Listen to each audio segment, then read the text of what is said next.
DK Shivakumar ಪ್ರಮಾಣ ವಚನಕ್ಕೆ ಭರ್ಜರಿ ಸಿದ್ಧತೆಯಾಗ್ತಾ ಇದೆ. ಮಿನಿ ರಾಮನಗರವಾಗಿ ಬದಲಾಗಲಿದೆಯಾ ಬೆಂಗಳೂರು?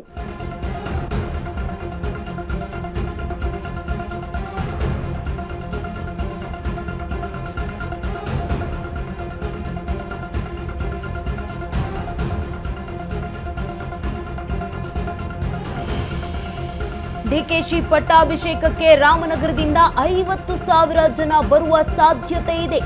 ರಾಮನಗರ ಜಿಲ್ಲೆಯಿಂದಲೇ 50,000 ಜನರನ್ನ ಕರೆಸಲು ಪ್ಲಾನ್ ಅನ್ನ ಕೂಡ ಮಾಡಿಕೊಳ್ಳಲಾಗ್ತಾ ಇದೆಯಂತೆ. ರಾಮನಗರ ಶಾಸಕ ಇಕ್ಬಾಲ್ ಹುಸೇನ್ ಕಚೇರಿಯಲ್ಲಿ ಈ ಸಂಬಂಧ ಮೀಟಿಂಗ್ ಕೂಡ ಆಗಿರುವಂತದ್ದು. ಎಷ್ಟು ಸಾಧ್ಯವೋ ಅಷ್ಟು ಜನರನ್ನ ಕರೆಸಲು ರಣತಂತ್ರವನ್ನ ರೂಪಿಸ್ತಾ ಇದ್ದಾರೆ. ಡಿಕೆ ಶಿವಕುಮಾರ್ ಪ್ರಮಾಣ ವಚನಕ್ಕೆ ಭರ್ಜರಿ ಸಿದ್ಧತೆಯಾಗ್ತಾ ಇರುವಂತದ್ದು. ಮಿನಿ ರಾಮನಗರವಾಗಿ ಬದಲಾಗಲಿದೆಯಾ ಬೆಂಗಳೂರು? ಡಿಕೆಶಿ ಪಟ್ಟಾಭಿಷೇಕಕ್ಕೆ ರಾಮನಗರದಿಂದ 50,000 ಜನ ಬರುವ ನಿರೀಕ್ಷೆ ಇದೆ. ರಾಮನಗರ ಜಿಲ್ಲೆಯಿಂದ 50,000 ಜನರನ್ನ ಕರೆಸಲು ಪ್ಲಾನ್ ಅನ್ನ ಮಾಡಿಕೊಂಡಿದ್ದಾರಂತೆ. ರಾಮನಗರ ಶಾಸಕ ಇಕ್ಬಾಲ್ ಹುಸೇನ್ ಅವರ ಕಚೇರಿಯಲ್ಲಿ ಈ ಸಂಬಂಧ ಸಭೆ ಕೂಡ ಆಗಿರುವಂತದ್ದು. ಎಷ್ಟು ಸಾಧ್ಯವೋ ಅಷ್ಟು ಜನರನ್ನ ಕರೆಸಲು ರಣತಂತ್ರವನ್ನ ರೂಪಿಸ್ತಾ ಇದ್ದಾರೆ ಕಾಂಗ್ರೆಸ್ನ ಶಾಸಕರು. ಡಿಕೆಶಿ ಪ್ರಮಾಣ ವಚನಕ್ಕೆ ಇದೀಗ ಭರ್ಜರಿ ಸಿದ್ಧತೆಯಾಗ್ತಾ ಇರುವಂತದ್ದು. ಮಿನಿ ರಾಮನಗರವಾಗಿ ಬದಲಾಗಲಿದೆಯಾ ಬೆಂಗಳೂರು ಅವತ್ತು ಅನ್ನುವಂಥದ್ದು. ಯಾಕಂತಂದ್ರೆ 50,000ಕ್ಕೂ ಹೆಚ್ಚು ಜನ ಸೇರುವ ನಿರೀಕ್ಷೆ ಇದೆ. ರಾಮನಗರದಿಂದ ಬರ್ತಾ ಇದ್ದಾರೆ.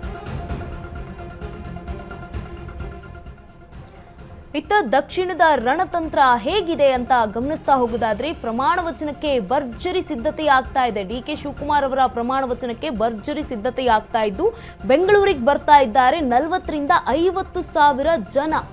ಪ್ರತಿ ವಿಧಾನಸಭಾ ಕ್ಷೇತ್ರದ ಶಾಸಕರಿಗೂ ಈಗ ಬಿಗ್ ಟಾಸ್ಕ್ ಅನ್ನ ನೀಡಿದ್ದಾರೆ.